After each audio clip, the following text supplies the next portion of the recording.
The scent in the clearing hit Darren first, cold earth, wet pine and something older, something that stirred a guilt he didn't want to name. He knelt beside the frozen bend of the Koyak River, staring at the impression stamped deep into the iron-hard mud. The tracks were enormous. The claws alone had carved trenches so deep it looked like the ground had flinched. A monster of a bear, 800 pounds, maybe more. The kind that had stopped fearing men a long time ago. Behind him, Griff Hardigan cleared his throat and spat a dark streak into the snow. The old lever action on his shoulder creaked as he adjusted it, and the cloud of his breath drifted upward like a ghost trying to rise. His neck popped when he rolled it, another reminder of the cold he kept complaining about since they'd started. Said he'd slept wrong, said it was nothing. A few steps away, Lyle Weaver stood like he'd been carved from the hillside. Thin, still, eyes pale enough to mistake for winter sky. He watched the tree line the way a man watches a room full of strangers when he's certain one of them has his name written on a bullet. Every few moments he shifted his weight just slightly. Darren knew the story. Lyle's legs went numb if he stood too long. Old injury, a subject he never touched twice. Darren had hunted with these men for half his life. Across mountains, across borders, across storms that should have killed them. Griff with his crooked grin and that uncanny ability to read the woods as if every leaf whispered to him. Lyle with his quiet, patient way of folding himself into the landscape until even the animals forgot he was there. Together, the three of them made sense. Three pieces of a single instinct. But this trip wasn't like the others. No bragging rights, no trophies. Just a job with bodies behind it. 3 weeks earlier, the Alaska Department of Fish and Game had called them in after a string of killings. 4 hikers torn apart along the Dalton Highway. A family from Wisconsin. A backpacker from Japan whose remains were scattered across the tundra like confetti from a nightmare. The family was never found, only their campsite. Darren rose slowly, flexing fingers that had long gone numb despite the heavy gloves. The cold bit at him like it wanted to hollow him out. 22 below and sinking fast. The sky already held that dim blue warning of a night coming too early. They had maybe 6 hours before the dark swallowed the river whole, and whatever was stalking these woods decided to hunt again. They still had a few precious hours before the sun bled out behind the mountains, but Darren felt time slipping faster than the daylight. He thought of Rebecca back in Anchorage, the way she'd folded her hands when he told her he had to go. She didn't fight him on it. She never did. Yet there had been a stillness in her eyes that lingered with him more than her words ever could. And Eli, 14, growing like a weed, already eye level with his father's chin. He'd wrapped his arms around Darren with a grip too tight, too desperate for what was supposed to be a routine week in the field. Just come back, he'd whispered. Not be careful, not have fun. Just that one simple plea. Darren had sworn he would. The trail carved a line toward the Brooks Range, into a stretch of wilderness where maps turned useless. Nothing but elevation marks and blank space. The kind of place where a man could vanish forever, and something else could thrive in the shadows, stepping into the world only when hunger pushed it down from the high ridges. They hoisted their packs and stepped beneath the dark needles of spruce. Their days fell into the familiar pattern. Up before the light, break the frost off the tents, follow the spoor north, scan the ridgelines, sleep in short, restless bursts. Repeat, repeat, repeat. Griff filled the silence the way he always did, pointing out how the bear was using the riverbeds to mask its scent, how it doubled back on its own prints, how its movements weren't just instinct but strategy, a predator that had learned to think. Lyle kept to the rear, rifle tucked against his chest, gaze never settling on one place for more than a heartbeat.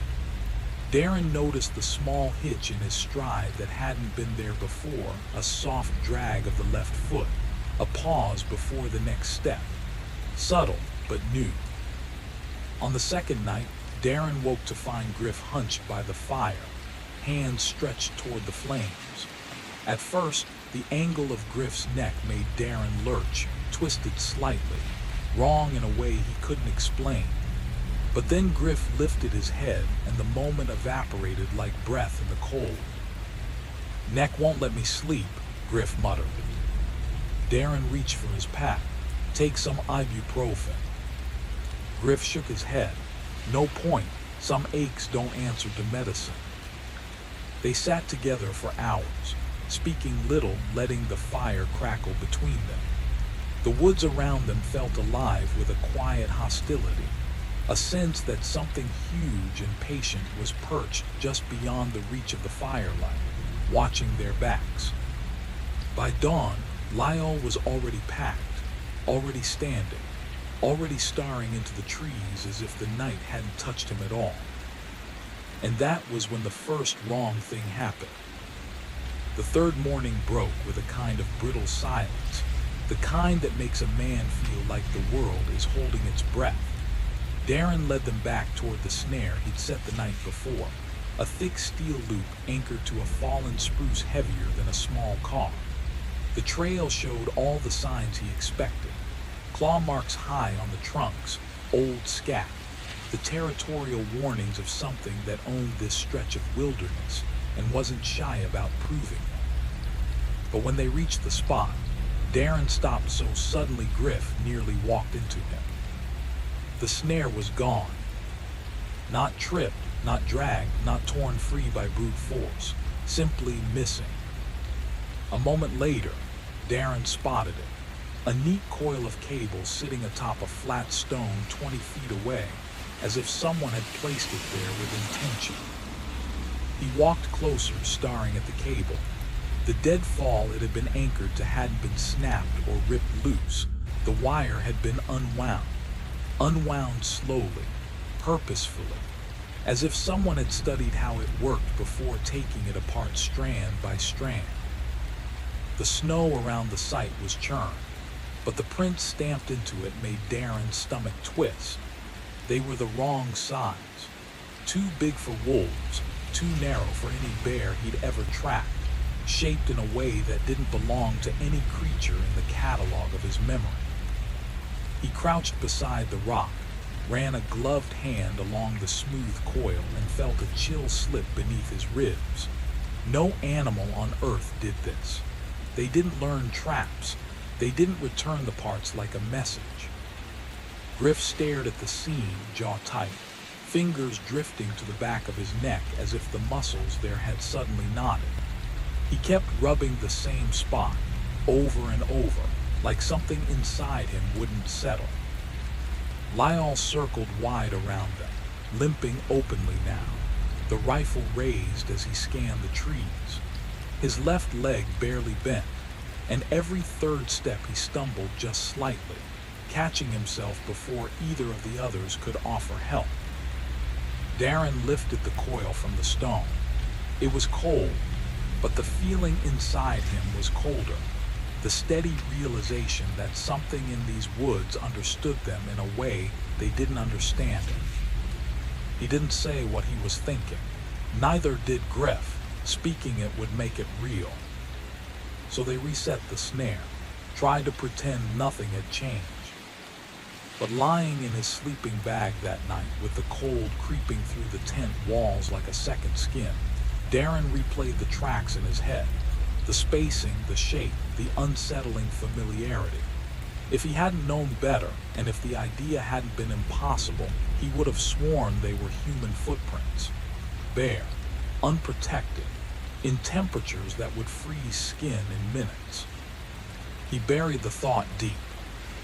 Some fears weren't meant to be shared. Then sometime past midnight, the forest snapped awake with a sound that made Darren bolt upright, a soft thump, a rope's faint creak in silence. By dawn, they discovered the truth. Every bit of their food, hung 15 feet up on a proper bear pole, had vanished. The knots Darren had tied himself were still there, perfect, untouched, as if something had reached up into the darkness, loosened the bags, and climbed back down without leaving a single mark. His father had taught him those knots when he was barely old enough to hold the rope without fumbling. They'd never slipped, never come undone, not once in 30 years. Yet here he was, starring at a scene that made every rule he trusted feel suddenly unreliable. It was Lyle who woke him, a harsh whisper slicing through the cold at 3 in the morning. Darren staggered from the tent, boots half-laced, breath fogging the air. Their food lay scattered like storm debris. The bags had been sliced open, the contents tossed across the snow as if whoever, whatever, had done it wanted only to taste everything, not eat it.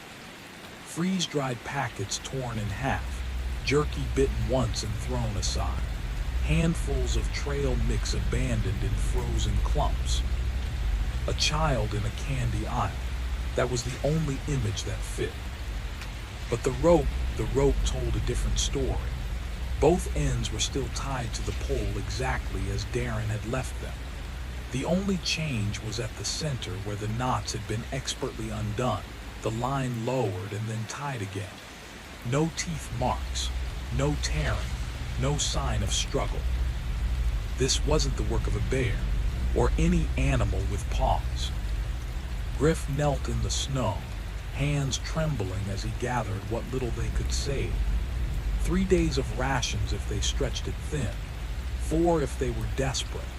His shoulders shuddered with each breath, and he kept rubbing his neck again, the same spot, harder each time as if something beneath the skin was twisting itself tighter.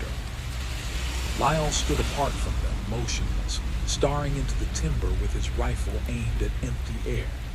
The rising light showed just how gaunt he'd become.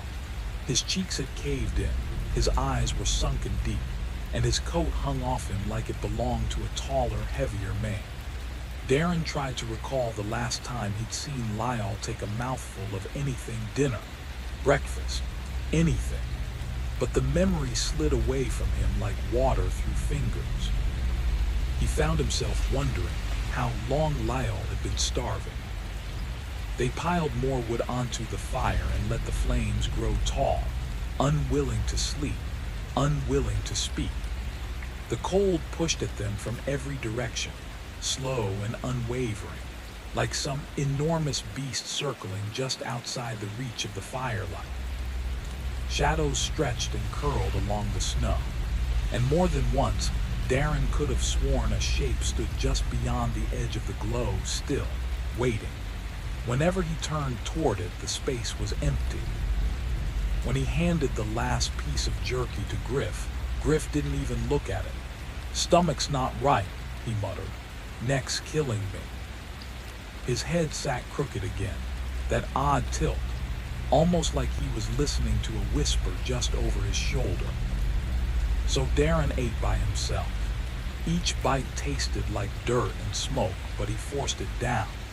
Hunger could kill a man faster than fear, and he needed his strength. Even as his thoughts frayed at the edges and the woods pressed in closer, he knew one thing with certainty. Whatever was out there, it wasn't finished with them yet. By the 4th morning, the wind felt sharper, as if the land itself wanted them gone. They were crossing a narrow ridge when Lyle stopped suddenly, staring down into a white gully carved by years of snowmen. Something was sticking out of the drift below, an arm, stiff as iron. Darren led the descent, boots sliding, his breath coming out in panicked bursts. Half the body was buried, the rest exposed where something had been clawing at the snow. The skin that remained was waxy, ice-burned, pulled tight over bone. What was left of the clothing screamed hiker, bright gear dulled by dirt and blood. That smell hit him next, that sickly sweetness frozen air could never fully hide.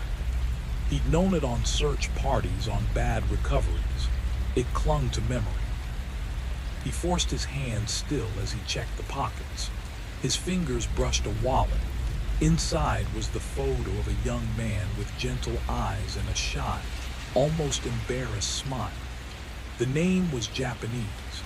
Darren recognized the face not from life, but from the report about the backpacker torn apart across a quarter-mile of tundra. But here he was, gathered, collected, as if something hadn't scattered him at all but stored him. Darren climbed back up without a word. He didn't show the wallet, didn't explain. He already felt knowledge piling on him like snow on a weak roof. But as they moved on, he saw Griff looking back at the ravine over and over, and Lyall's eyes lingered there too, not with fear, but something colder, something that made Darren's stomach twist. The next day, the forest began to speak. Darren was scouting ahead, the trail slick under his boots, when he spotted steam rising from fresh scat. The bear was close, close enough that the print still held the fine lines of hair impressions. His pulse quickened. A mile, maybe less. He was edging around a slope when a voice drifted up from the thicket below. A woman's soft hurt. "Help me." He froze. The rifle rose instinctively. He scanned the shadows between willow and alder, heart pounding. "Please, I'm hurt." Every hair on his arm stood on end. The voice sounded right, the words, the pitch, but something underneath it was wrong.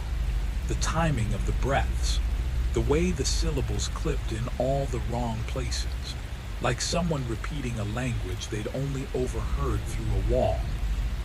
"Help, please." His mind clawed for answers. A raven, some bird with uncanny mimicry.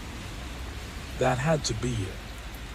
Because the alternative, that something out there was trying to sound like a person, was too much for any sane man to consider. And yet, as the voice repeated, soft and broken, he felt it. Not a call for help. A lure. Darren tried to convince himself it was just a bird, just a raven with a gifted throat. He'd read it somewhere, maybe in a magazine years ago, maybe on some late-night nature blog. Ravens could mimic speech, but not like this.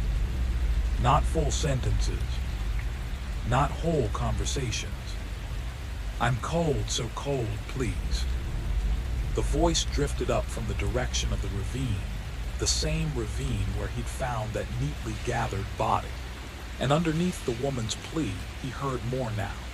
A man's voice, steady and reassuring. "We stay together, don't wander." Then a child crying for his mother. And Darren knew those voices. Everyone in Alaska did. The missing family from Wisconsin, never found, swallowed by the wilderness. Except maybe not. He backed away, careful, deliberate. Running was a signal. Running meant I am prey. The voices stayed with him, always just out of sight, never closer, never farther. "Don't leave me. Please, don't leave me here." By the time he stumbled into camp, the sun was bleeding out behind the brook's range. For a heartbeat, relief washed over him, Griff and Lyall by the fire, familiar shapes, familiar silhouettes. Then the relief curdled. Griff was rubbing the back of his neck again, fingers digging into the same spot he'd been obsessing over for days. And in the dimming light, Darren finally saw it clearly, something dark beneath the skin, like a bruise that pulsed without rhythm, or didn't pulse at all. Lyall didn't look any better. He sat motionless, legs out, boots smoking where an ember burned against the leather. He didn't blink, didn't twitch. His eyes were wide, glassy, staring at something Darren couldn't see. Neither man asked where Darren had been. Neither asked why he looked so pale. They didn't have to. Darren saw it in their faces, stripped-down expressions, Hollowed by fear, they refused to speak aloud. They had heard the voices too, and silence out here was safer than truth. Darren made their last packet of stew. His hand shook as he stirred it. He offered it out of habit, hoping someone would take it. Griff didn't lift his head. Lyle didn't even acknowledge him. Darren ate alone again, tasting nothing, watching the last flickers of firelight reflect in their empty eyes. The forest around them settled into darkness. The woman's voice faded into the wind, but the feeling stayed, that something just beyond the ring of light was watching them breathe. On the 6th day, Darren's mind began to slip. He would be walking, following the trail, senses sharp, and then suddenly he'd be somewhere else, standing at the edge of a frozen lake he had no memory of approaching. The sun wrong in the sky, his footprints leading nowhere, as if time itself were being rearranged around him, as if something was guiding him places he never intended to go. Darren realized his own weapon was no longer in his hands. He didn't remember dropping it, didn't remember unbuckling the strap. It was simply gone, like so many other pieces of himself these past few days. His fingers twitched at his sides, as if remembering the shape of the rifle long after it was already lost. The three of them stood before the cave mouth, the stench rolling out in slow, invisible waves. Griff swallowed hard, his throat bulging in a way that made the shadow beneath his skin ripple like something alive. Lyle didn't react at all. His face remained blank, eyes dull, drained of anything human. A gust of wind came down the valley, cold enough to cut through Darren's jacket like a blade. But what traveled on that wind wasn't cold. It was breath, a long, slow exhale. From inside the cave, Griff froze, Lyle's puppet-like legs locked in place. Darren felt the hunger inside him stretch awake, as though it had been waiting for this moment with patient delight. Something moved in the cave, not a shape, a suggestion of a shape. Wrong proportions, wrong rhythm. It scraped softly across stone like claws dragging idly, as if whatever lurked inside wasn't coming out, just rearranging itself. Darren's heart slammed once, hard enough to make his vision blur. Lyle spoke first. Not loudly, not wisely, just a whisper brittle as frostbite. "It's awake." The words didn't sound like him, too hollow, too empty, as though someone else were using his voice, testing it out. Darren stepped backward without realizing it. His boot touched snow, and for a fleeting moment he felt safe, grounded, human. Then he heard the voices again. Not the woman from the ravine, not the family from Wisconsin. These were closer, inside his skull. Eating is living. Living is eating. The hunger surged, white hot, and he tasted copper again. The same copper he'd tasted in his dreams. "Don't go in there," he whispered, though he didn't know whether he meant Griff and Lyle or himself. Griff turned toward him slowly, his head tilting at that awful angle that had grown worse each day. The skin of his throat twitched. Something beneath it shifted, almost pressing upward, almost escaping. "It's calling us," Griff rasped. Lyle nodded, though his eyes never moved from the cave. "We don't get to choose." Darren wanted to run. God help him, he wanted to, but his legs refused, not out of fear. Something older held him still. A shape blurred in the darkness of the cave, tall, narrow, impossibly thin, like a shadow peeled away from the wall. Eyes glimmered faintly, not with light, but with reflection. It had been watching them, waiting. Darren's breath came out in a trembling gasp.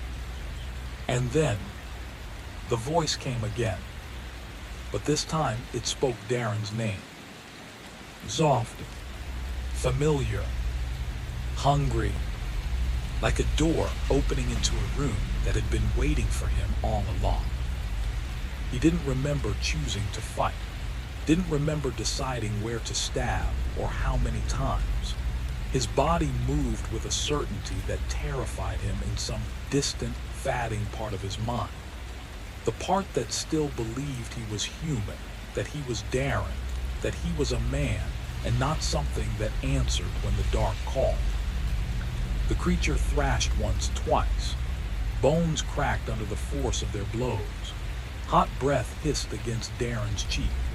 A hand, human, shaking, filthy, scraped across his jacket, as if begging, as if remembering something soft and civilized for the last time. Then it stopped moving. Silence fell around them, thick and wrong. The only sound was Darren's breathing, ragged, starving, and the slow, wet drip of blood onto stone. Griff staggered back, panting, his headlamp trembling in his shaking hands. Lyle pushed himself upright, but not easily. His legs bent at strange angles before locking stiffly, like joints that were forgetting how to behave. Darren looked down at what they had killed. Now that the frenzy had faded, the thing on the floor looked smaller. Pathetic.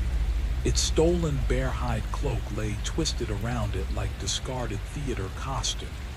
The human face, wild and broken, stared up at the ceiling with eyes that no longer reflected light. Darren felt a pang of regret, so sudden it made his stomach twist. Not sorrow.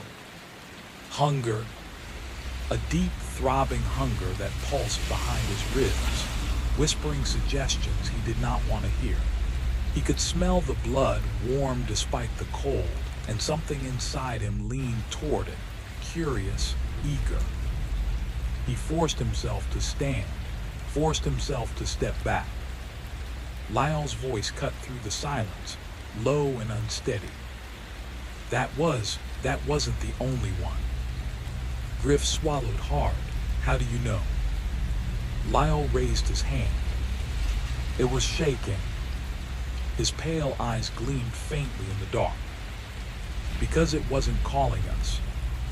The cave shifted then, or the shadows did, like something deeper inside had exhaled in satisfaction. Darren's head jerked toward the darkness beyond the range of their lights, and for a heartbeat he saw them. Shapes, tall, thin, watching, waiting. More than one, more than a dozen. Dozens of pairs of faint, mirrored eyes glinting back at them. The hunger in Darren's gut twisted, almost purring, as if greeting old friends. Griff stared horrified. We need to go now. Darren didn't move. Because the shapes weren't coming toward him.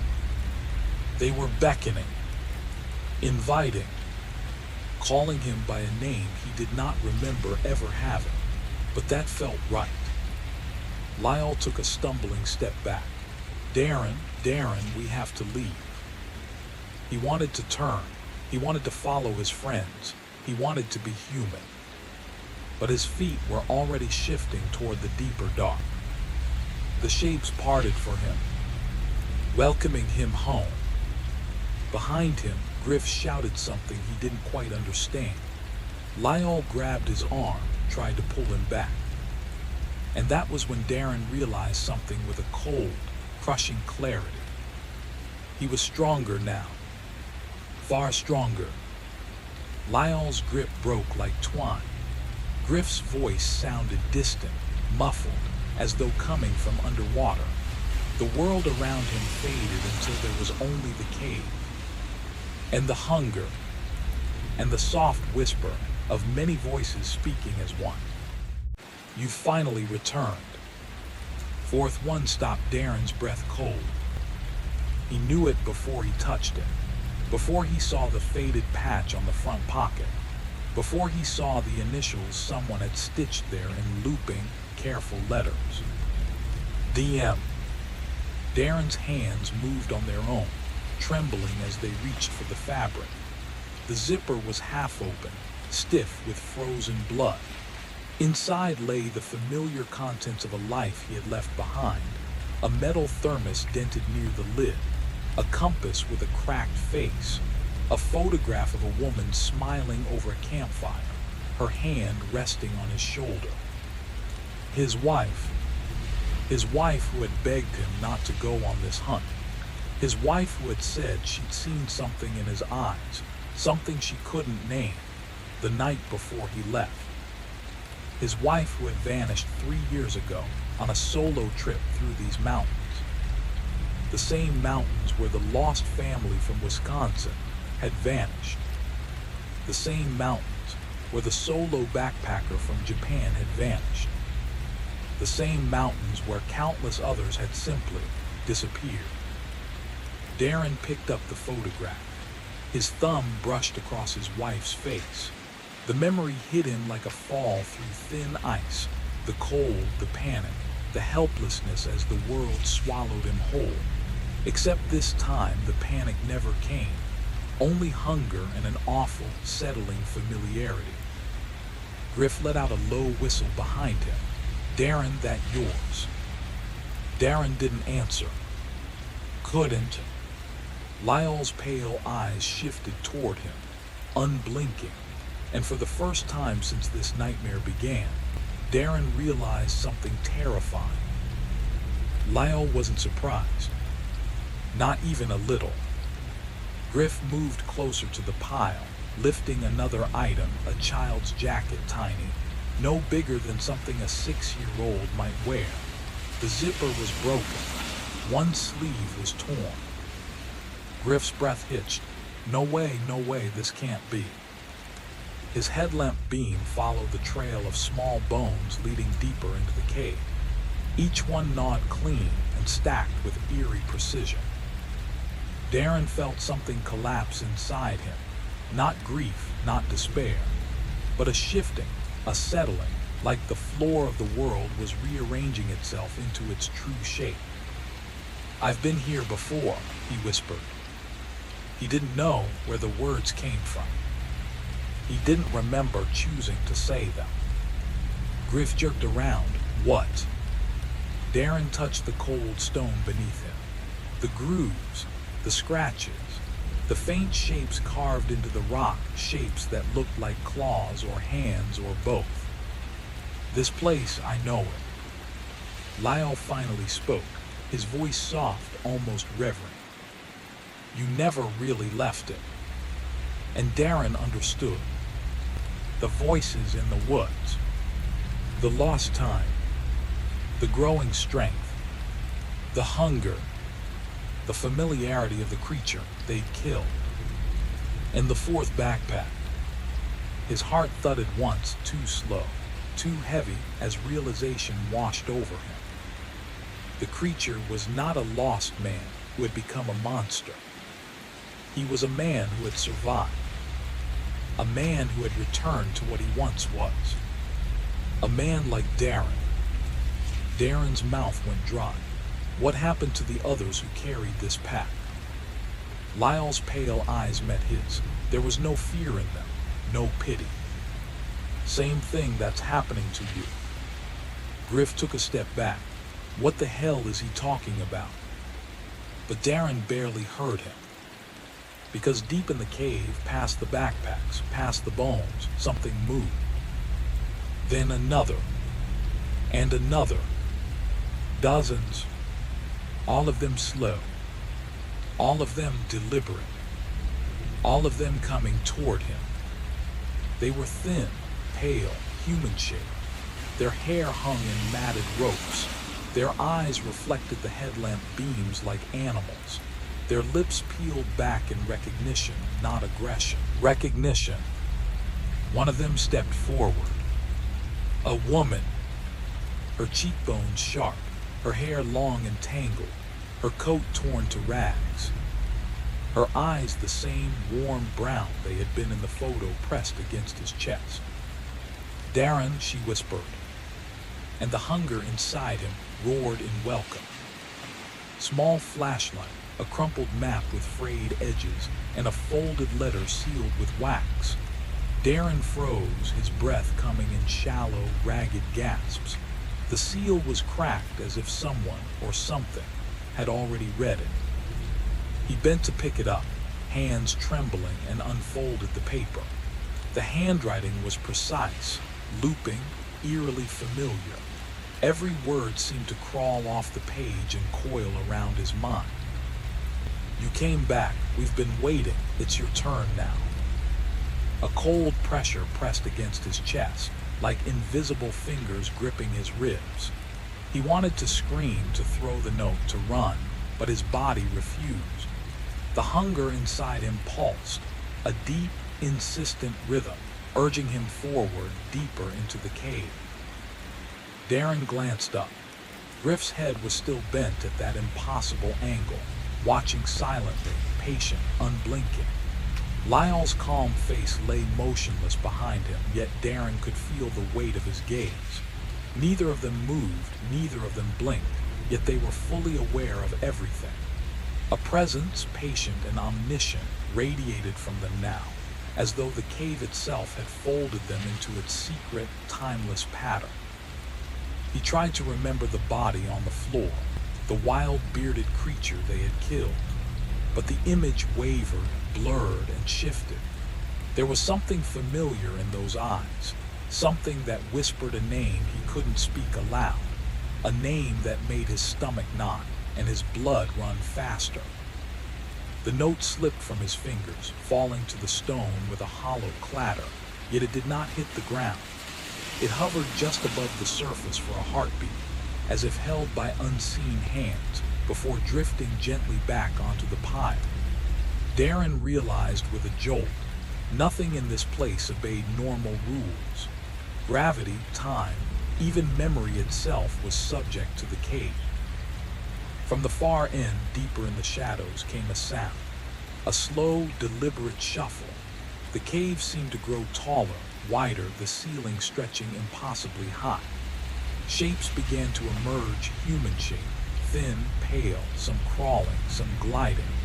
All of them watched Darren with eyes that reflected the dim fire of his headlamp, glittering with intelligence, hunger, and recognition. One figure stepped forward, a woman. Her hair hung like wet rope, her clothes torn and frozen stiff. She tilted her head, and in that movement, Darren saw something he couldn't unsee. The faintest glimmer of his wife's eyes, sharp and sorrowful, staring back at him through the madness of the cave. "You finally found us," the whisper came, simultaneously from her lips and inside his head. "It's your turn now." Darren's stomach clenched as the hunger roared louder than ever, demanding, insistent, alive. He felt strength coursing through him, alien and frightening, filling his limbs, sharpening his senses. The pull of the cave, of the waiting shapes, tugged at him with irresistible force. And then the cave exhaled. The shadows shifted, the pile of backpacks quivered, and Darren realized with sudden clarity, the cave wasn't just a place, it was a threshold.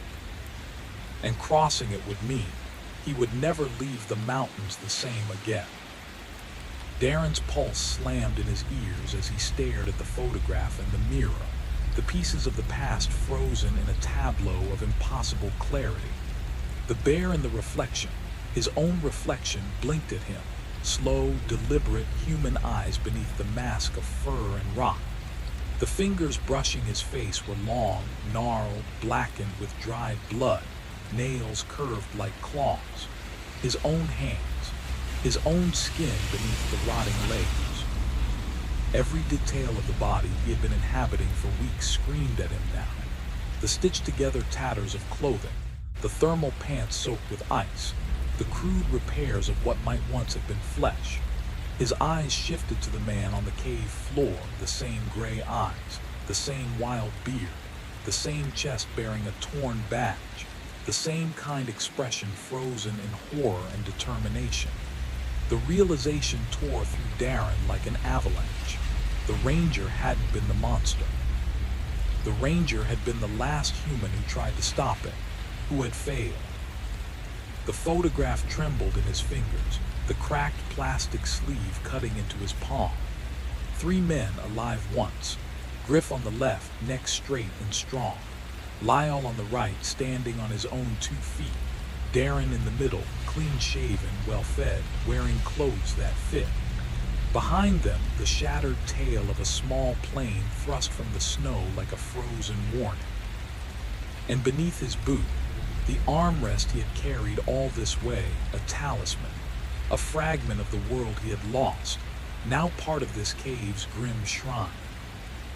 Around him lay the objects he had gathered, unknowingly worshipping them for survival. The photograph, the armrest, Griff's knife with its carved initials, and now the blade dark with the ranger's blood that he held in his own hand. The cave seemed to pulse around him, alive with all the memories and horrors it contained. He looked at Griff. The smile on Griff's face was impossible, teeth and lips frozen in death, muscles slack, a body that had been gone since the plane had crashed through the trees. The head bent at that unnatural angle, a broken neck held in patience. He looked at Lyle. The stillness, the pale eyes, the patience, an eerie calm that had never been human. And Darren knew, deep in the marrow of his bones, that the hunger had always been watching, always waiting. Not just in him, in all of them, in everything the cave had touched. He raised the knife, trembling, and the cave exhaled. Shadows stretched. The mirror reflected not just him, but all the shapes behind him, all the whispers and echoes of lives lost.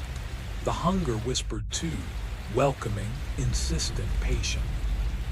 And for the first time, Darren didn't resist. The legs in front of him twitched, stiff and foreign, limbs that had never carried a man through these jagged peaks, legs that had lingered with the wreckage while the rest of Lyle had been claimed by snow and rock. "You were desperate," Griff murmured, voice soft but steady. "We understood." Lyle's gaze met his own, pale eyes calm despite the horror etched into their lines. "We tried," he said. "We wanted you to endure. We wanted you to live." Darren opened his mouth, closed it, then opened it again, searching for words that didn't exist. Deep inside him, beneath the matted fur, the coagulated blood, beneath the monstrous shape he now inhabited, something snapped. Not his mind, long since frayed, but something far older. A remnant of a man who had clung by fingertips to the edge of himself since the 10th day. The day the rations vanished. The day survival ceased to be a choice and became a command. The memories surged back in jagged fragments. The crash, the engine choking, the pilot's terrified cry, the trees racing up to meet them. Griff's neck breaking with a sickening snap, the sound like splintered wood. Lyle screaming, trapped beneath the twisted fuselage, pleading for salvation, for rescue, for impossible mercy. The pilot, lifeless in the cockpit, a face mangled beyond recognition. Days bleeding into nights, rationing scraps, watching Lyle's shouts decay into faint whimpers, then silence as infection claimed him, as his body surrendered to the cold mountains. The exact moment Lyle's breath stopped. The moment 3 days later, when Darren realized that death in these peaks was inevitable, unless he crossed a boundary he had never imagined.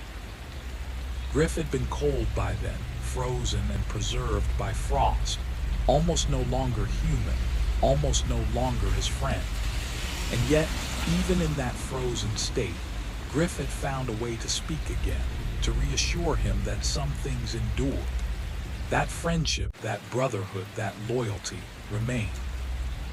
A week later, Lyle joined them, not fully alive, not fully gone, walking beside Darren through a wilderness that had become their crucible, following trails he now understood were forged by his own hands, hunting monsters that only existed because they themselves had become one. He stayed by the pile of remnants until the sun fell and rose again, Griff and Lyall silent sentinels at his side, comfort and horror intertwined in equal measure. Darren didn't speak.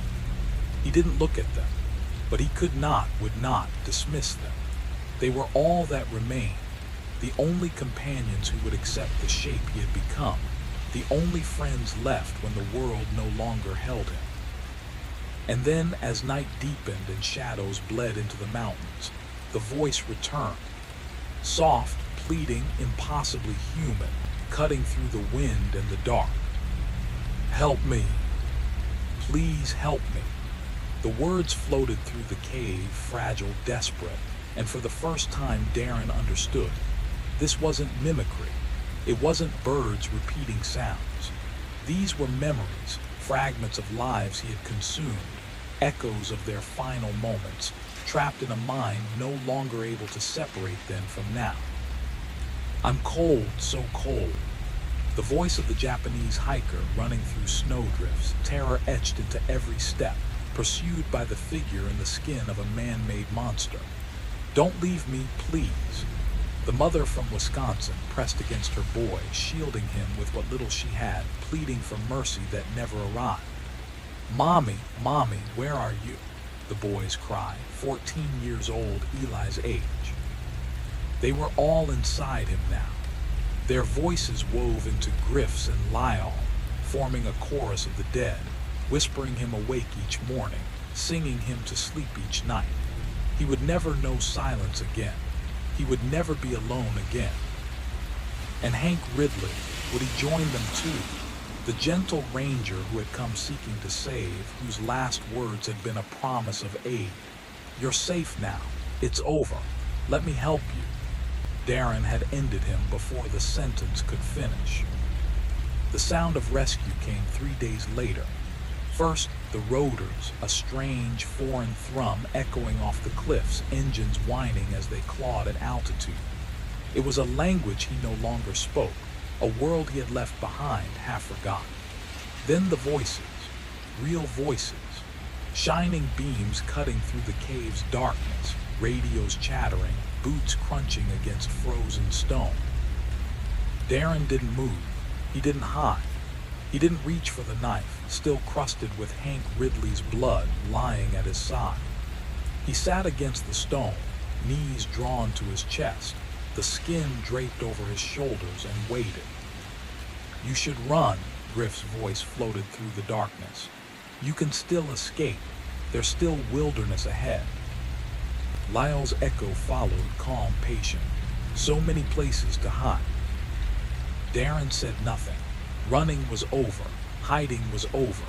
Being the shadow that men feared was over. The first rescuer stepped into the cave, young, no more than 25. The uniform mirrored Hank Ridley's, the badge glinting faintly in the beam of his flashlight. His face held the practiced concern of someone trained to save a life. Darren watched him, silent and unmoving, the pile of gear, the blood, the still body, the creature wrapped in rotting skin. And in that moment, the cave felt impossibly small, crowded with all the lives he had swallowed, all the voices that would never let him be free again. And the young rescuer's expression shifted, subtly but unmistakably. Not terror, not disgust. Something far deeper. The look of a man who has stumbled up to the mouth of a cave and realized too late that the darkness inside is alive. He lifted his hands slowly, palms open, voice gentle and trembling at the edges. "Sir, can you hear me? We're here to help." Help. A word so painfully innocent, it almost broke something inside Darren. Help assumed a person still existed beneath the ruin. Help assumed there was still something worth saving. It assumed he wanted salvation at all. Darren studied him, this boy in a uniform too clean for this world. His breath misted softly in the cold air, warm and humid. The steady thrum of his pulse beat visibly at his throat, a bright, rhythmic promise of life. The heat rolling off him was intoxicating. And the hunger uncurled like a waking animal, stretching its limbs inside Darren's gut. A voice that wasn't a voice murmured there, right there, one step, one lunge, one bite. He squeezed his eyes shut. "You need to eat," Griff whispered, close enough that Darren could almost feel the dead man's breath on his ear. "You have to stay strong," Lyle added, his tone soft, pleading. "We can't lose you now, not after all this." The rescuer stepped closer, hand out, repeating Hank's final gesture from 3 days earlier. Open palm, open heart, open faith. Darren saw it happening before it happened. The surge forward. The sudden weight of the knife in his grip. Steel punching into the soft hollow beneath the jaw. A spray of warmth across his face. The collapse. The shouting. The flight back into the blizzard, becoming once again the nightmare that haunted these mountains. He could do it. He knew he could. And the thing that lived in him now wanted it, ached for it, needed it. But he also saw the rescuer's eyes. Not afraid. Hopeful. Believing this was a man, not a monster. Believing he could still be brought back. Hank's face flashed through his mind. The same hope, the same compassion extinguished by Darren's hand. Then the faces from before. Rebecca, Eli, the people who had loved him, who still believed he was out there somewhere alive. People who would never know the truth unless he let it spill into the world. Please, Darren thought. The word felt foreign, like using a muscle he hadn't moved in years. Please, don't let me become this again. He opened his eyes. And for the first time since the crash, Darren wasn't listening to the hunger. He was praying it would let him go. The word felt clumsy in his mind, like a phrase from a life he barely remembered. Please let me stop. The craving inside him roared in outrage. His fingers curled. His arm jerked toward the blade, as if pulled by a puppet string. And then, fighting the instinct that had ruled him for so long, he did the last human thing he knew how to do. He shoved the knife away from himself. It scraped across the rock, skittering out of reach until it clanged against the far wall. Darren stared after it, chest tightening. Was the feeling in him sorrow, relief, or something emptier than both? "What are you doing?" Griff's voice snapped, sharp with panic. "Darren, stop. You can't do that." "You have to stay alive," Lyle pleaded. "Nothing is more important than that. Nothing." But Darren didn't answer. Because for the first time, he understood the truth. These weren't Griff and Lyle. Not really. Not anymore. These shapes, these comforting voices, they were the hunger speaking through familiar masks. The beast inside him borrowing the faces he missed most, twisting his grief into obedience. They were nothing but the darkest parts of himself, pretending to be the people he had loved. The rescuer knelt beside him gently, hands gripping Darren's shoulders with steady, comforting pressure. His lips kept moving, soft reassurance, promises of safety, words Darren couldn't fully hear. But he could feel the warmth in them, the sincerity. Darren's gaze drifted past him to the cave's opening, to the silhouettes of other rescuers waiting outside, to the bleak sky, to the frozen peaks that had stripped his life bare, and replaced it with something monstrous. He thought of Rebecca. He thought of Eli. He thought of the little house in Anchorage, with the windows that framed the mountains like a painting. Would they want him back if they knew what he'd done? What he'd become? The hunger still coiled inside him, relentless and patient. It would never leave.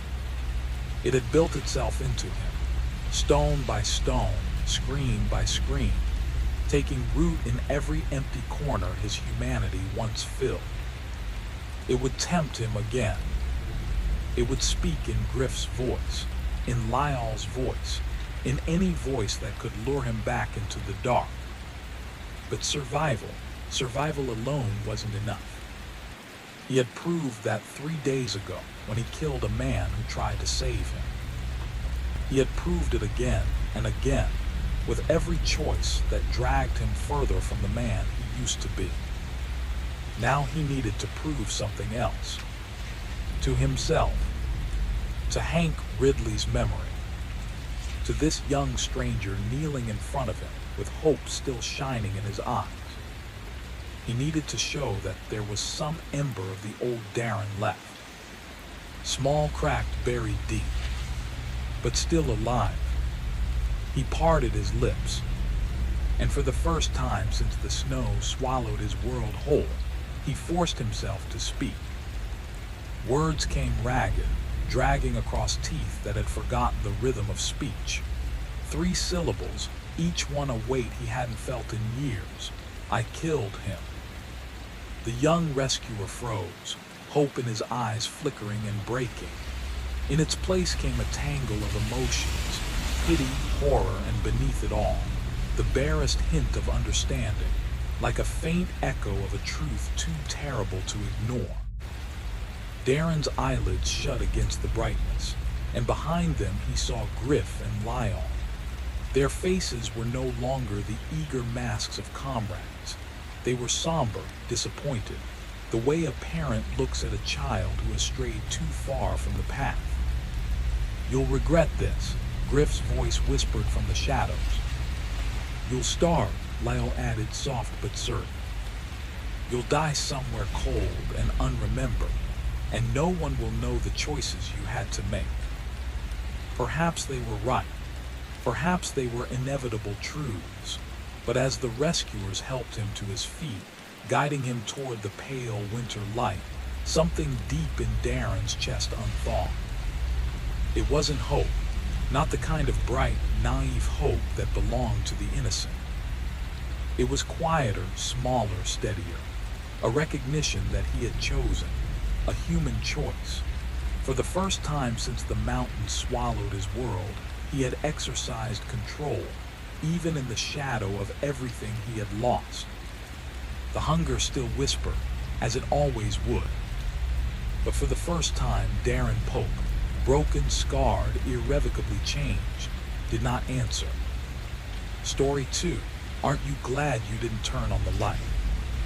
The telegram arrived on a Thursday. Lydia's mother later called Thursdays unlucky, though she applied the same label to most days. The message was formal, cold in its precision. Lydia Sterling was expected at St. Jude's Academy by the afternoon train. Her trunk would follow separately. All bills were to be sent to her father's attorney. Love, longing, even a single word of concern, none of it appeared. Lydia folded the paper over and over during the ride from the station, shrinking it into a perfect, postage stamp-sized square. Finally, she let it slip between the leather seats of the hired car, where it would never be seen again. St. Jude's loomed on a hill above the town like a stone toad, Gothic arches and narrow, watchful windows giving the impression of judgment. The September wind tore leaves across the gravel drive, patterns twisting like her mother's handwriting, erratic, unfinished, full of stops and false starts. The electric lights were already flickering to life, casting long shadows along the gravel, and Lydia felt the weight of their gaze even before she stepped through the gates. The words hung in the air like a badge she wore to remind everyone of her place. Lydia watched her carefully, noting the precise way Marie folded her blanket each morning, the meticulous alignment of her books, the way her pen always rested just so on the desk. Everything about her was exact, controlled, polished, like she had trained herself to take up as little room as possible and yet demand the maximum attention. Lydia felt an odd mix of fascination and irritation. There was something unnatural in Marie's cheer, a constant polish that made the dim, oppressive room feel even smaller. Yet beneath the perfection, Lydia sensed a tension, a coil waiting to spring. Days merged into routines. The morning assembly, the cold hallways, the endless drills in poise and posture. Marie navigated it all with an almost eerie precision, while Lydia moved through the motions, noting each crease, each imperfection, each subtle fault the school tried to erase in its pupils. At night, Lydia's bed felt too narrow, the gray walls too close, and the faint smell of stale soap and old wood pressed against her senses. She would lie awake, listening to Marie's quiet movements across the room, papers being arranged, a chair nudged, a book shifted, and she realized she was learning as much about the girl as about herself. Marie's world was one of small victories, of disciplined survival, of gratitude as armor, and Lydia, unwillingly or not, was being drawn into it. Feeling the pulse of the school through the rhythm of her roommate's meticulous life. The air inside the room smelled of damp wood and old paper, a heaviness that clung to every corner. Lydia's father was gone, a ghost that left nothing but legal papers and empty chairs. Her mother drifted through the city's houses, scrubbing floors to keep the family afloat. Somehow, through a tangle of church connections and a forgotten essay competition, Lydia had found herself at St. Jude's, a school that promised sanctuary but delivered isolation. She attacked her studies with a ferocity that made it seem as though each page she turned might keep her alive. Every hand raised in class, every question asked, was a desperate attempt to prove she belonged. The other girls, wary of her intensity, began to edge away during meals, leaving Lydia a quiet bubble of scrutiny she observed with cold, clinical curiosity. She had arrived at St. Jude's following the scandal at her previous school, an incident she barely remembered, but that had left her with the permanent shadow of guilt. A letter mishandled, a misunderstanding amplified, the sort of thing that could ruin a girl's life if the adults decided it mattered. Her father's attorney had negotiated her placement here. Her mother had disappeared under the weight of a relentless headache. Lydia had packed her own trunk, small and precise, leaving nothing to chance. Autumn seeped into the building's stone walls, carrying a chill that the electric heater struggled to banish. The lights were fickle, flickering, or glaring with inconsistent intensity, whispering threats that the older students joked about in half-hearted grim humor. One day this whole place will collapse, they said, as if darkness could be tamed by a casual shrug. Until then, the girls did what they could, twisted bulbs loose, reported the failures, endured the uncertainty. Lydia had crafted her own rhythm within this rigid, haunted architecture. Twice a week, she'd slip from the third-floor window, careful along the narrow ledge, until she could drop to the oak tree brushing against the building. From there, she made her way to the gardener's shed where Roger Petton waited. The minister's son fancied himself in love with her, a convenient pawn in Lydia's quiet rebellion. Their encounters were fleeting, unsatisfying, but each one carried the thrill of defiance. When she returned, leaves tangled in her hair, her body humming with the memory of risk, she felt alive in a way Jude's had never permitted. Marie never commented on Lydia's absences, though her presence was never absent. She lay face down on her mattress, breath shallow and precise, eyes shut in careful pretense. Lydia resented the charade. If Marie noticed, she should at least have the courage to confront it, Lydia thought. It was a Tuesday in late October when Marie finally moved. Lydia had just slipped back through the window, cold seeping into her fingertips, the night clinging to her like wet wool. Marie sat upright in the narrow bed, the single overhead bulb casting pale light across her small, tense frame. Lydia froze, caught between exhilaration and the sudden, unexpected weight of being watched, not as a rule breaker, but as something more vulnerable, more real than she had allowed herself to be. Marie's silhouette stretched thin and wavering across the wall, the overhead light highlighting every anxious twitch of her fingers.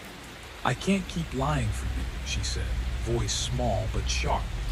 Lydia paused mid-step, one foot still on the windowsill. Outside, the wind pressed against the glass, rattling it like a warning. "You've never asked me to lie," Lydia replied evenly, her tone calm as if measuring the air between them. "They asked about you yesterday," Marie said, twisting the blanket in her hands. "Mrs. Mercer noticed you were absent from chapel. I told them you were in our room studying, that I saw you." Lydia slid fully inside and closed the window. The room seemed suddenly tight, air thick and unyielding. "How considerate of you," she murmured. "I'm on scholarship. If they think I'm shielding a girl who breaks curfew." Marie's voice wavered, carrying that edge of desperation Lydia had long since learned to read. "I can't risk it. I have nowhere else to go." The cold precision in Lydia's chest sharpened. "So, you're going to tell?" she asked. "I'll tell the truth if they ask again," Marie whispered. I can't lie. It's not right." Lydia moved to her bed and sank down, eyes locked on Marie across the narrow floor between them. The harsh light painted the girl even smaller, collarbones jutting, shadows hollow beneath her eyes. Yet something had shifted. There was a firmness in Marie's jaw, a quiet steadiness in her gaze. The timid, watchful girl had hardened. "Do you know what happens to girls who tell tales?" Lydia asked, voice smooth, disarmingly pleasant. "Scholarship girls who cause trouble for the wealthy rarely fared well." Marie's face blanched, but she didn't avert her eyes. "I know what happens to girls who sneak out at night," she said, her tone steady. For a moment they simply stared, the narrow gap between the beds a battlefield. The electric light buzzed faintly, like an insect's final tremor. Somewhere in the building, a door slammed, echoing down the corridors. Lydia grinned then, a full, unapologetic smile that revealed teeth and mischief alike. "Go to sleep, Marie," she said. "You look exhausted." She reached up and tugged the chain, plunging the room into sudden darkness. The idea came to Lydia the next morning in Latin class, arriving whole, as though it had been waiting for her. She sat in the back row, conjugating verbs she already knew, letting her mind assemble the plan with careful, elegant clarity. Marie had a weak heart. Everyone knew it, knew about the medicine she took faithfully twice a day, the way she avoided stairs whenever possible, the waxy pallor that spread over her skin with any exertion. In the second week of term, she had fainted in the dining hall. The school nurse had fussed, making a scene about how Marie's mother had warned them, about the danger of too much activity for a fragile girl. And Lydia, quietly observing it all, realized exactly how useful that fragility could become. Marie's face had burned with embarrassment when the attention had fallen on her, but Lydia had cataloged every detail with meticulous care, tucking it away for the right moment. Now, the pieces had aligned. She understood exactly how far a careful scare could go, enough to make Marie's fragile heart hammer in her chest, enough to remind her how perilously close she always teetered on the edge. Lydia imagined it vividly. The panic, the tremor, the moment when fear overwhelmed thought, leaving her roommate exposed in ways no bruises could betray. And if Marie's constitution faltered, who could hold Lydia accountable? Who would question the obvious story? A small girl with a delicate heart. Alone in a darkened room, struck by sudden terror, perhaps imagining an intruder, perhaps startled by a shadow, everyone would accept it without doubt. Perfectly plausible, perfectly safe. Lydia set to work with deliberate precision. Step 1. Darkness. She had observed the overhead light, a solitary bulb threaded into a simple socket. That evening, after study hours, while Marie brushed her teeth in the lab down the hall, Lydia climbed onto her chair. With careful fingers, she loosened the bulb just enough that the next time it was switched on, no current would flow. She tested it, tightened it, loosened it, until the mechanism was flawless. Simple, invisible, effective. Step 2. Timing. Thursday night, no visit to Roger Pettin. Lydia would be in position, waiting. Step 3 required a subtler calculation, ensuring Marie's vulnerability, her solitude, her initial impulse not to call for help. Yet Lydia knew the hardest part would unfold naturally. Marie's pride would betray her. She would never admit weakness, never allow herself to be seen as the timid scholarship girl afraid of darkness. She would try to manage alone, and that first flicker of unease would be all Lydia needed. Thursday arrived with an improbable warmth, a fall spring slipping into late autumn. The radiators clanged and hissed, flooding the building with stifling heat that made every thought sluggish, every focus tenuous. During classes, Lydia's gaze drifted to the sky, watching clouds gather and darken. Rain by evening seemed inevitable, perhaps a storm, perhaps something more. At dinner, Lydia pushed food across her plate without eating, but she arranged it convincingly. Across from her, Marie consumed her usual modest portion, methodical and careful, washing it down with 2 measured glasses of water. The stage was set. The room, the timing, the tension, all of it converged toward a single, perfect moment.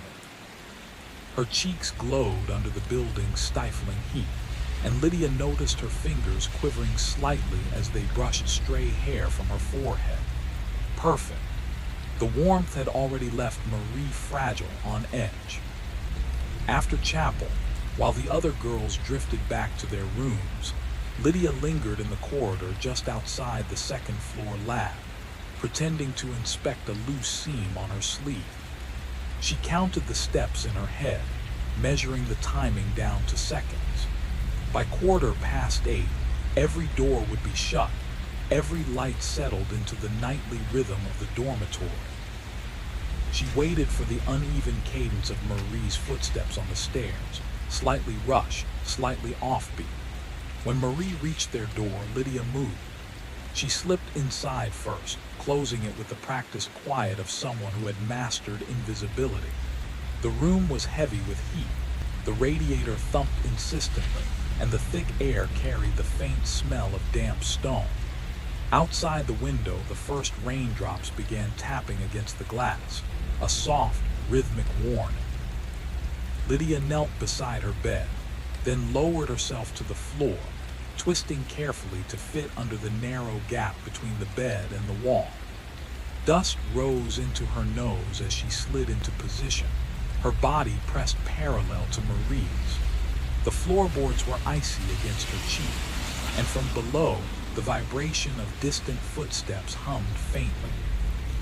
The doorknob turned. Marie entered, spilling a wedge of yellow light from the hallway into the room before shutting it behind her. Darkness fell instantly, a thick, complete black. Lydia's careful planning had ensured the overhead light would remain off. Marie's footsteps carried her to the desk. Lydia heard the scratch of a match striking, a brief flare of light, and then Marie's tiny, frustrated sigh as the flame sputtered out before she could light her lamp. Another match. This time it caught. The desk lamp blossomed into a soft, golden glow, illuminating only Marie's side of the room. From her hiding spot, Lydia watched every meticulous movement. The girl hung her cardigan, emptied her pockets, unfastened her shoes. Every motion was deliberate, economical. No wasted gesture, no unnecessary flourish. After a few minutes, Marie moved to the overhead light switch. Click, nothing, click, nothing, click again. Lydia's lips curved into a quiet, victorious smile. Marie paused at her desk, confused, a small crease forming between her brows. The game had begun. Marie lifted her desk lamp, carrying it to the center of the room as though it were a fragile artifact, then stepped onto her chair. Lydia's eyes followed her bare feet, noticing the tiny hole near the tip of her left stocking. Marie reached up, fingers brushing the bulb. She twisted it, testing its warmth. It remained cool. Lydia's heart stuttered. The bulb sparked to life with a sudden harsh glare, and Marie exhaled a small, pleased sound. Not according to plan. Lydia froze, but then Marie stepped down, and the light wavered once, twice, then collapsed into darkness again. The loose connection had broken as she descended. Lydia heard the long, frustrated sigh escape from her roommate. Marie carried the lamp back to her desk, paused in the faint glow it cast, then switched it off. Darkness swallowed the room like water rising in a well. Outside, the rain drummed with increasing insistence against the window pane, punctuated by distant rolls of thunder. Footsteps crossed the room, deliberate practice. Lydia felt the bed springs creak as Marie sat, then lay down, tucking herself into the covers. Within minutes, her breathing slowed, rhythmic, steady, the sound of near sleep filling the room alongside the relentless rain. Lydia's pulse raced, blood humming with anticipation. She had guessed correctly about Marie's pride. No cries, no complaints, just acceptance of the dark, practical as ever. Lydia lifted her right hand, dragging her fingernails deliberately across the wooden slat just above her face. Scratch, scratch, dry, precise. The small sound punctuated the silence. The breathing above her stopped. She counted slowly to 10 in her mind.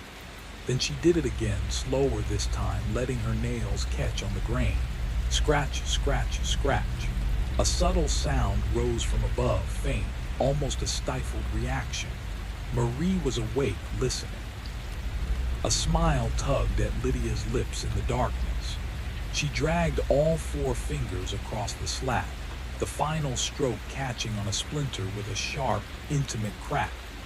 The sound was close, deliberate, the noise of something pressing at the barrier, trying to breach it. "Who's there?" Marie's voice, small, thin, high-pitched, trembled in the dark. Lydia bit her lip to stifle a laugh. She said nothing. She let the silence stretch, pulling it taut until it became unbearable.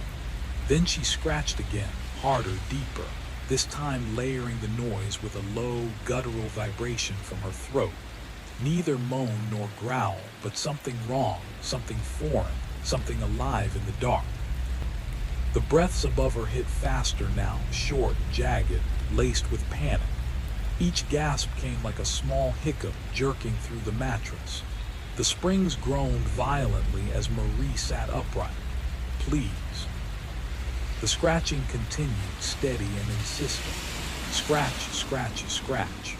Lydia introduced a new layer, her palm thumped against the underside of the bed frame. A muted hollow thud that vibrated through the wood. Another thump, and another. She shifted the rhythm, unpredictable, uneven. Scratch, thump, scratch, scratch, thump. Marie's quiet sobs pierced the darkness, small, choked sounds of someone desperately trying not to be heard by whatever lurked beneath her bed. The fear radiated from her, thick and suffocating, filling the room with a living, pulsing presence.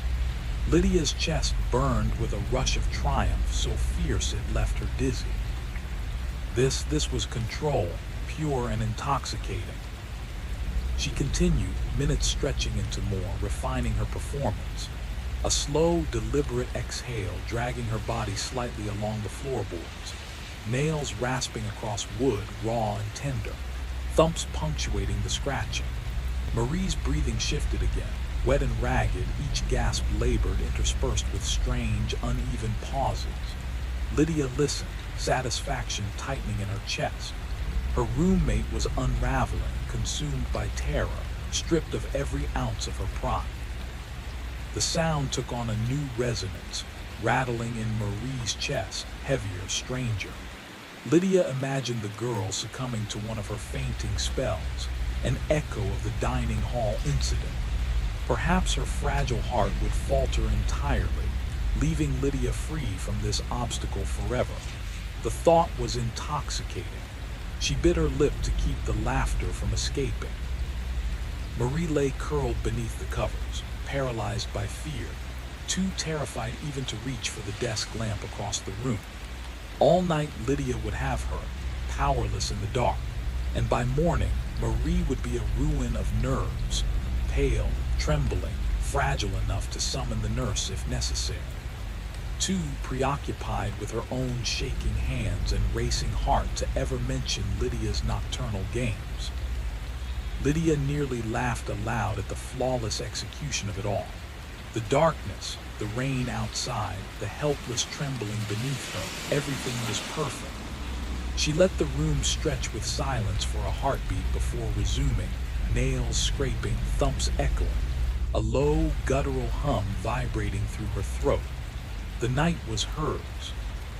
She continued her relentless rhythm, scratching and tapping, letting silence stretch and contract like a living thing. Each pause was calculated, each movement a deliberate pulse of dread. Above her, the ragged breaths continued, labored, wet, uneven, then stopped, leaving a silence so heavy it pressed against her eardrums. Marie was unraveling completely. Lydia had never felt such absolute control. Past midnight, fatigue began to claim her. Her nails throbbed from the constant friction. Her shoulders stiffened painfully in the cramped underbed space. The breathing above her had softened, more even now, punctuated by long intervals of quiet. Marie had likely exhausted herself, cried herself into a numb, trembling haze. Outside, the storm had faded, leaving only a soft drizzle tapping against the glass like muted applause.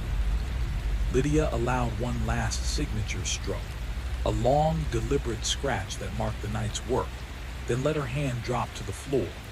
She closed her eyes, promising herself just a brief rest, long enough to ease the ache in her limbs. Soon she would slip back into her own bed, feign sleep if Marie tried the desk lamp, if anyone came to check on the room. But for now, the chill of the floor against her cheek, the complete darkness, and the slow drain of adrenaline wrapped her in exhaustion. Her breath slowed, her mind wandered. Just a moment of reprieve, she thought. When she blinked again, the darkness had subtly shifted, thinner somehow, though still deep. Hours remained before dawn, yet the deadest part of night had passed. The room had grown colder, the radiator's faint hum had ceased. Above her, the breaths had stopped. Marie had finally succumbed to true sleep, not the practiced, cautious pretense she usually maintained. Lydia's lips curved into a small, satisfied smile. Mission accomplished. In a few hours, when sunlight poured into the room, she would slide from her hiding place, stretch stiff limbs, and perhaps even laugh, announcing her presence with a triumphant surprise. Marie would grasp the artifice of her fear, the mastery Lydia had wielded, and understand that no threat she posed could ever intimidate again. Eyes closing once more, Lydia let sleep claim her, drifting into dreams filled with dark corners, skittering scratches, and the intoxicating pulse of fear she had orchestrated. She would need to appear refreshed in the morning, poised and calm, while Marie would awaken pale, trembling, and shaken. Appearance mattered. Victory was in the details. Morning arrived in a blaze of sunlight, not the soft gray of dawn, but bright, unyielding, and almost mocking in its cheer. Dust motes danced in golden beams. Lydia's eyes snapped open, alert, every muscle aching yet coiled with satisfaction. The warmth of the sun against the floorboards grounding her in the quiet triumph of the night. The morning air felt sharp and alive, carrying the faint trill of birdsong that seemed impossibly cheerful after the night's darkness. Lydia realized she had overslept, far beyond breakfast, possibly even past morning chapel. The room should have been empty. Marie would have gone to class.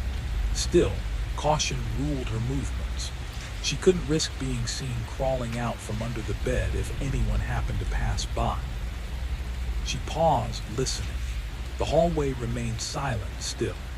Slowly, painfully, she began to push herself backward, inching out from her hiding place as if emerging from some dark cocoon.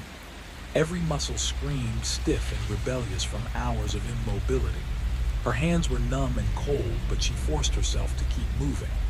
Finally free, she rolled onto her back on the floor, staring up at the dead, dark bulb in its fixture.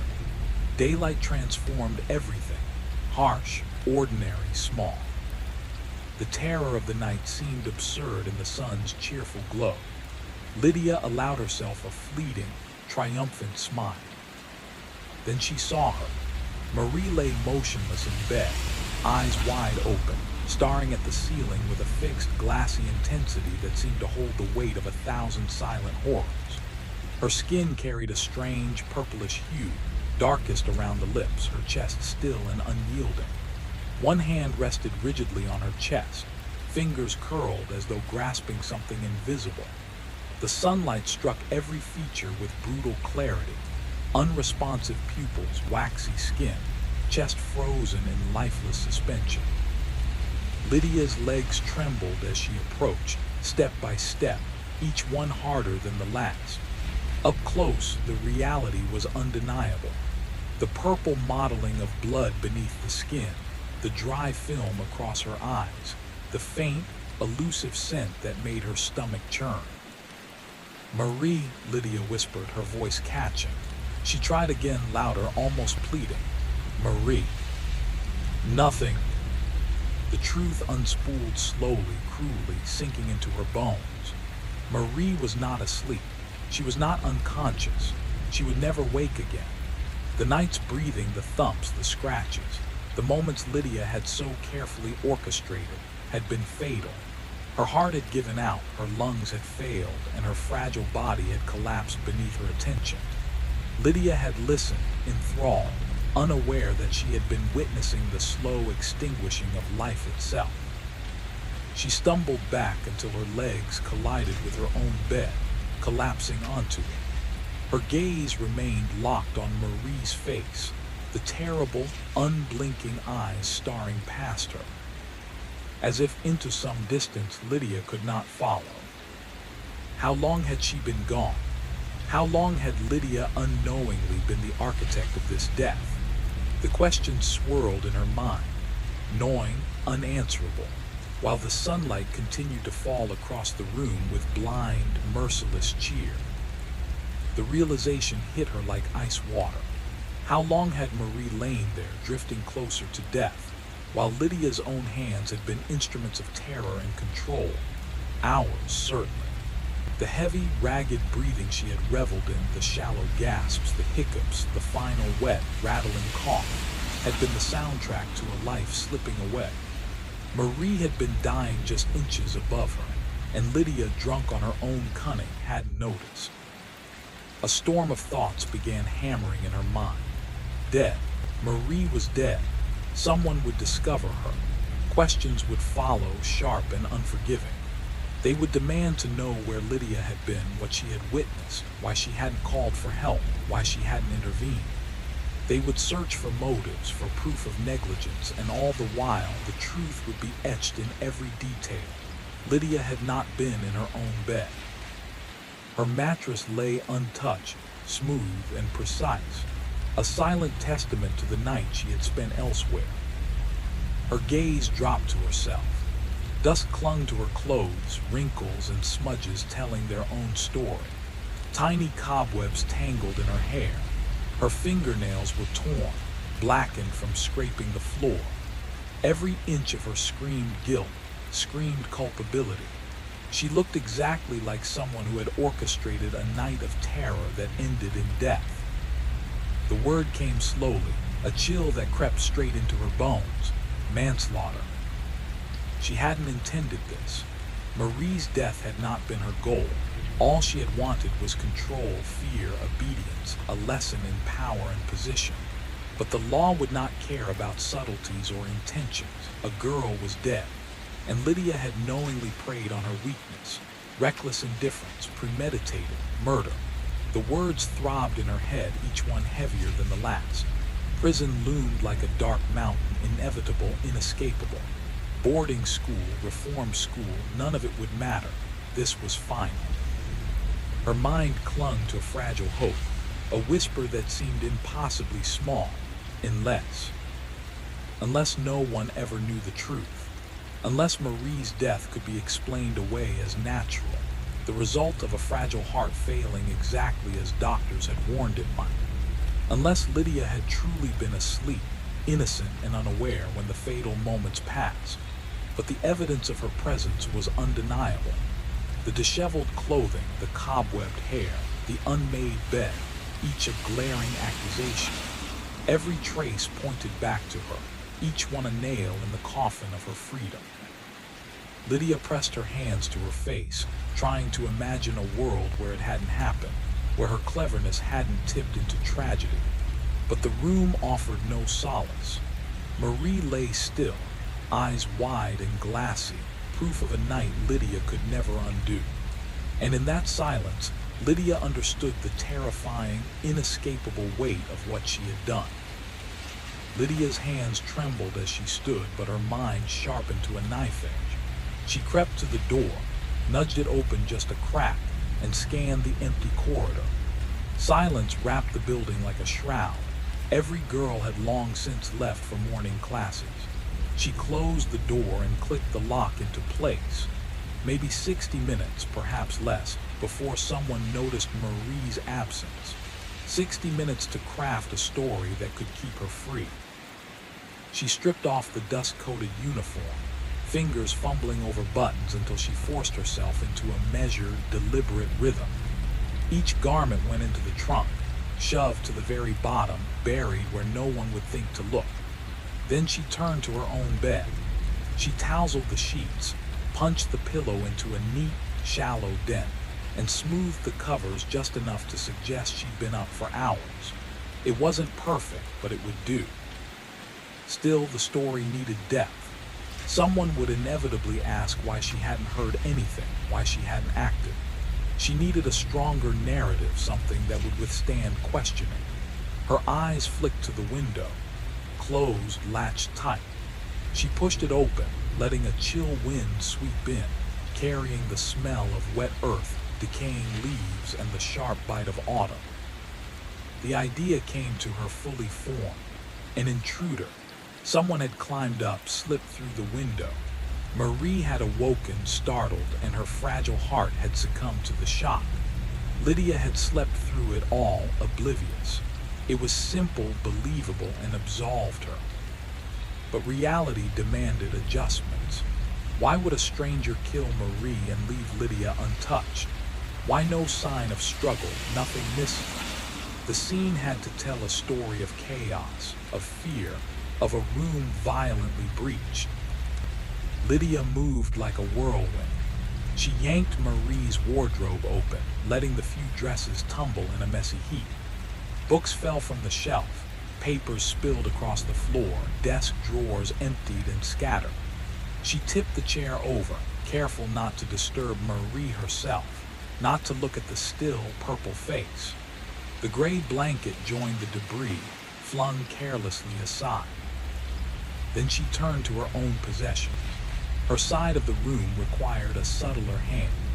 Nothing too brutal, after all. She was the wealthy girl, the one spared the worst.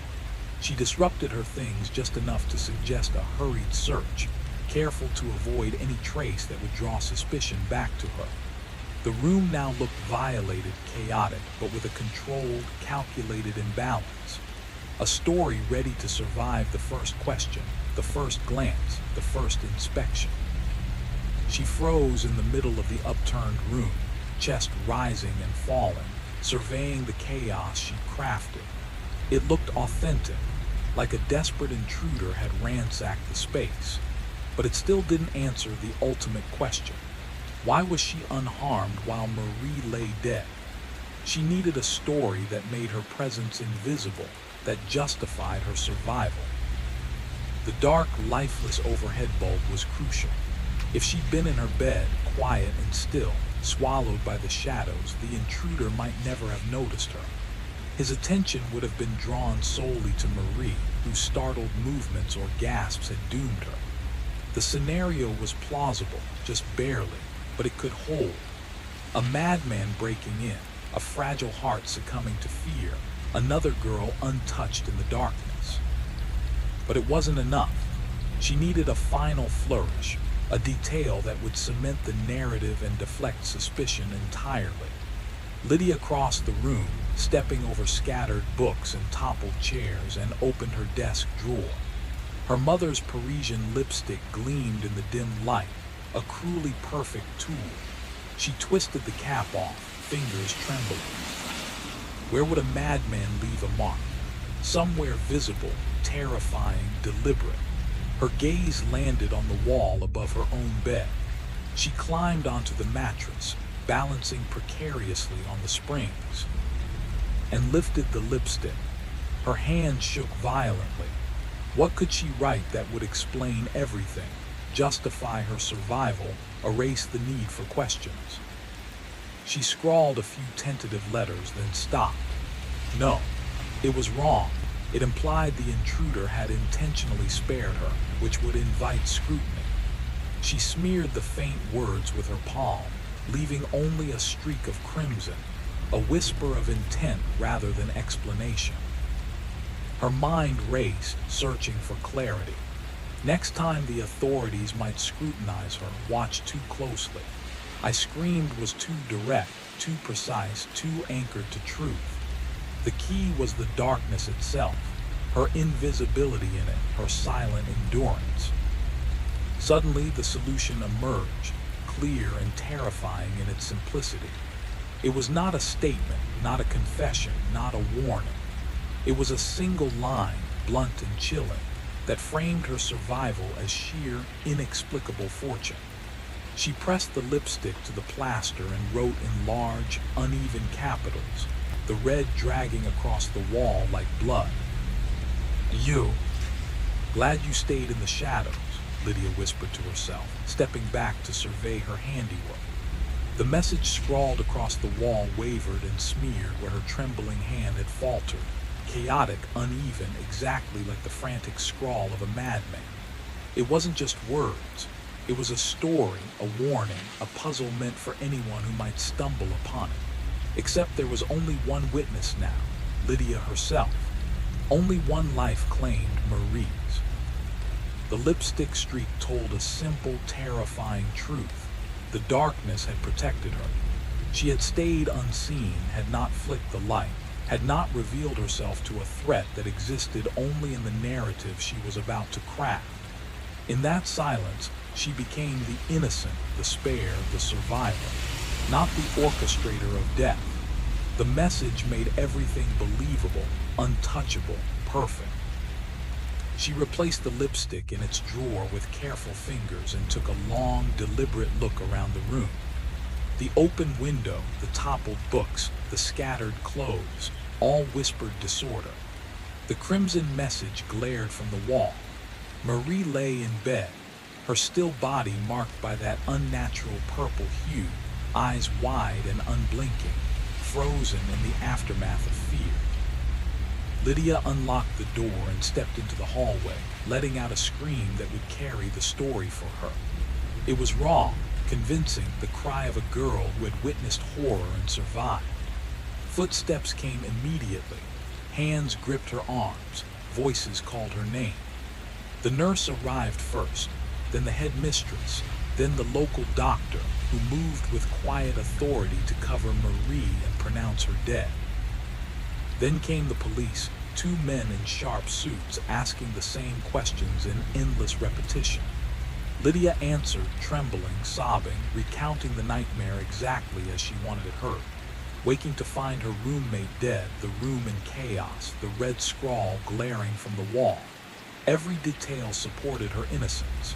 Every pause, every shudder confirmed her story. They believed her. Of course they did. She was Lydia Sterling, the daughter of a wealthy family, a student of prestige, poised and credible. Marie was the fragile scholarship girl everyone knew might falter at any moment. And then there was the message, clear proof of intrusion, of a madman, of forces outside of anyone's control. Investigators scoured the grounds, questioned the other girls, examined the tree and window. Faint scratches on the bark suggested a climber, perhaps human, perhaps animal. The latch bore no fingerprints. The rain had washed everything clean. By evening, a tidy narrative emerged. A wandering vagrant or deranged intruder had climbed the tree, entered through the window, searched for valuables. Marie woke. The shock killed her fragile heart. Lydia, untouched, had slept through it, unseen and unscathed. And the story held, perfectly, unassailable. As the night faded into reports and whispers, Lydia watched silently, knowing the truth of the darkness, and her unchallenged triumph would never be discovered. The note on the wall would be remembered forever, a smear of red across pale plaster, a sinister riddle left for anyone who entered too late. Yet for those who knew, it was just another unfortunate story. Fragile girls, unpredictable hearts, accidents that could happen anywhere. The school tightened its windows, trimmed the branches that brushed the walls, and reassured parents that nothing like this would happen again. By the next morning, Lydia's father had dispatched his lawyer, arranging her immediate departure from St. Jude. Too shocking for her to remain, the attorney explained, voice calm but firm. She needs the comfort of home.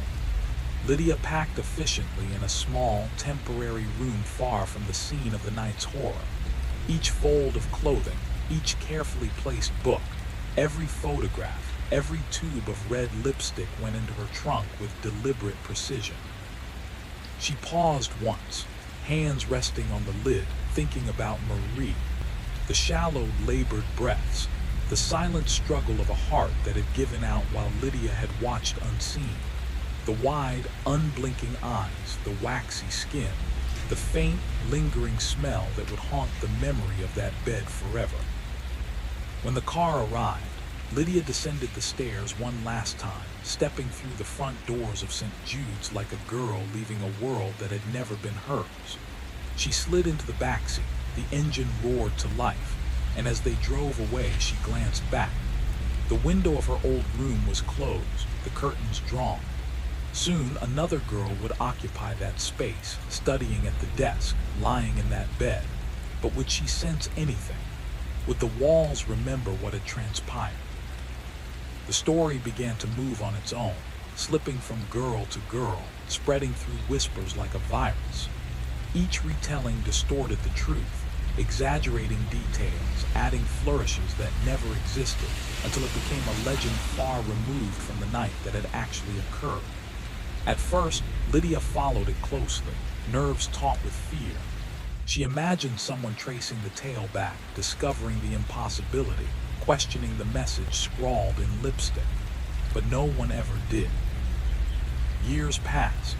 By the time she was 20, attending glittering city gatherings orchestrated by her mother, the story had mutated into something unrecognizable.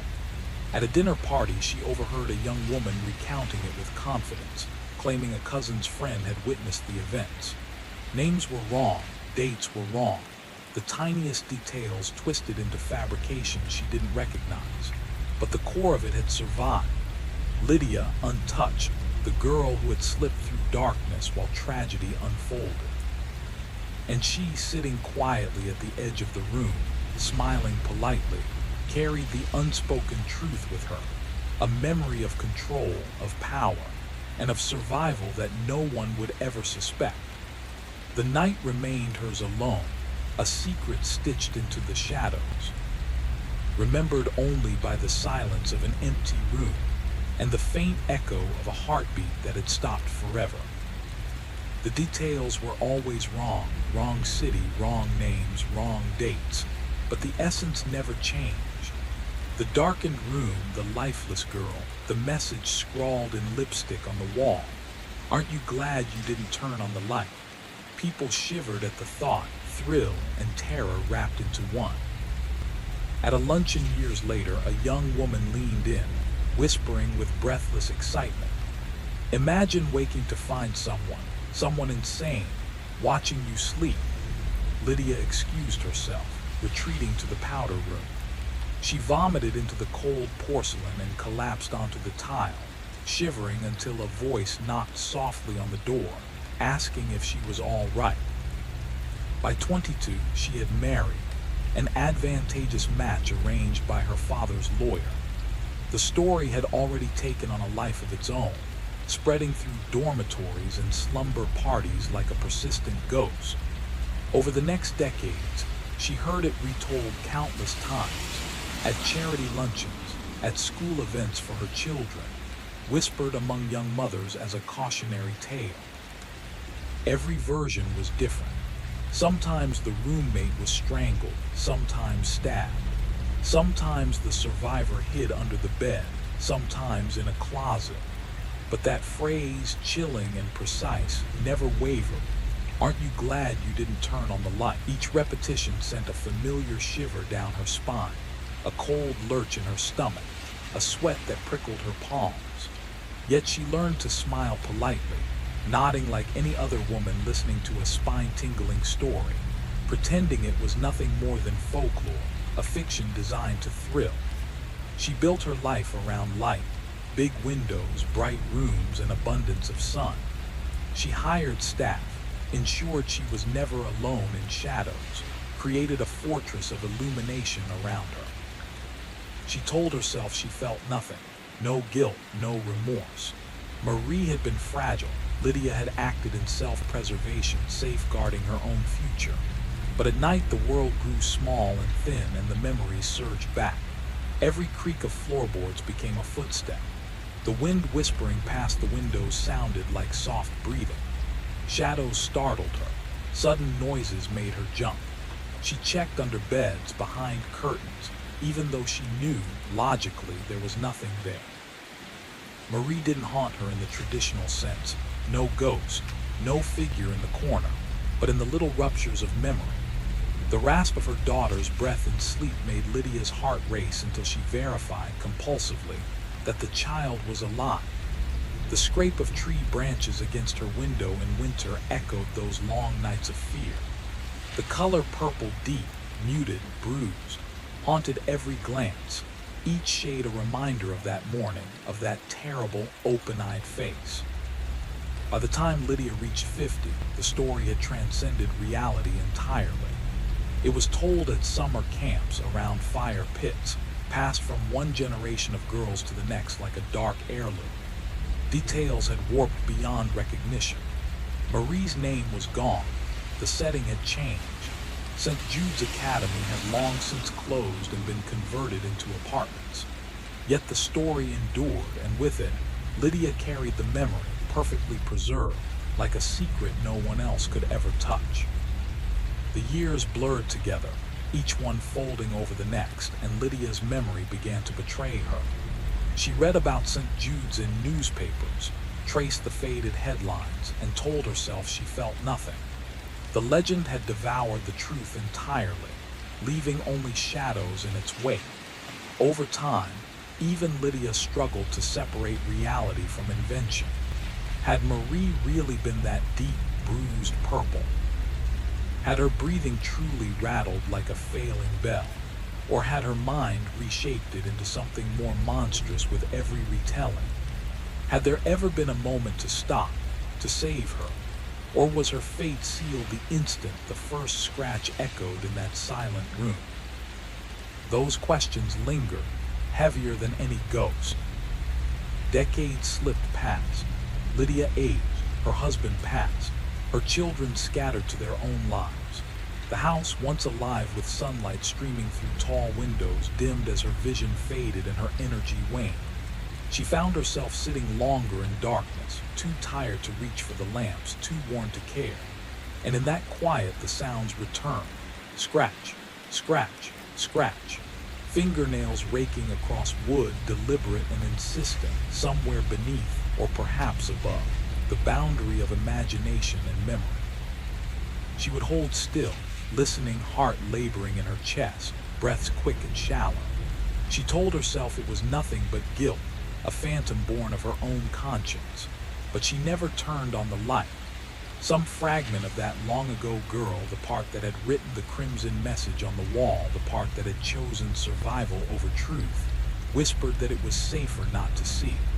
Better to sit and wonder. Better to keep the unknown at a distance. Scratch, scratch, scratch. Lydia sat rigid in her chair, hearing it exactly as Marie might have that night. Frozen, terrified, trapped in a silence where no one could come to help. She listened until her breath became ragged, until her old heart stuttered with effort, until the darkness pressed in so close she could no longer tell where the room ended and the void began. When morning arrived, it found her still in that chair, her eyes wide open, her face tinged with purple, one hand clutching the chest that had given out in her old age. No one found it remarkable. Old women died all the time. Hearts failed. It was ordinary, expected, unremarkable. The house changed hands, her belongings dispersed to distant relatives who had little interest in them. The true story, the one that had unfolded in that room at St. Jude's, vanished with her. Yet the legend endured, carried through dorm rooms, summer camps, sleepovers, and firesides. And the story was always the same. The girl who awoke to find her roommate dead, who survived not through courage, but because she hadn't dared to turn on the light. The girl who never switched on the light, the one who read the message on the wall. She alone understood how close she had come to death. The story never truly belonged to Lydia, nor to Marie. It belonged to darkness and light, to chance, to the fragile, unpredictable thread that separates survival from catastrophe. No one knew the truth. The message wasn't a taunt left by a madman. It was a carefully crafted alibi, a shield of deception. The legend grew from a lie, and the real terror was never the intruder in the night. It was the choice made in the quiet, when a girl stood over death and chose herself over honesty. That moment rippled outward, becoming a story whispered through generations, a tale of fear, caution, and the unforgiving way luck can fall. Marie Duval, the fragile scholarship girl with the weak heart, was forgotten. She became a footnote, a casualty in a story that had nothing to do with her, her life erased by a narrative built on someone else's cleverness. No family remembered her, no wealth preserved her name. Only the legend endured, mangled with each retelling, the details shifting like smoke until the truth was impossible to recognize. And that was the ultimate horror, not the death itself, but how easily it could vanish. How the girl who orchestrated it could walk free, live decades, die peacefully in her bed, and leave no trace of justice. How 8 words scrawled in red lipstick could wield more power than a life taken. The story ended as all stories do, with a warning. Be wary of darkness, be wary of strangers. But the deeper warning was subtler, darker. Be careful who shares your room. Be careful who sees your vulnerabilities, who knows your fears. Because sometimes the true monster is not a stranger with a knife. Sometimes the monster is the girl with red lipstick, with a talent for lies. Sometimes the monster slides beneath your bed, listens to your heartbeat stop, and calls it self-preservation. Sometimes the monster writes a message on the wall, spins herself into the victim, and walks away. And sometimes she gets away with it. Aren't you glad you didn't turn on the light?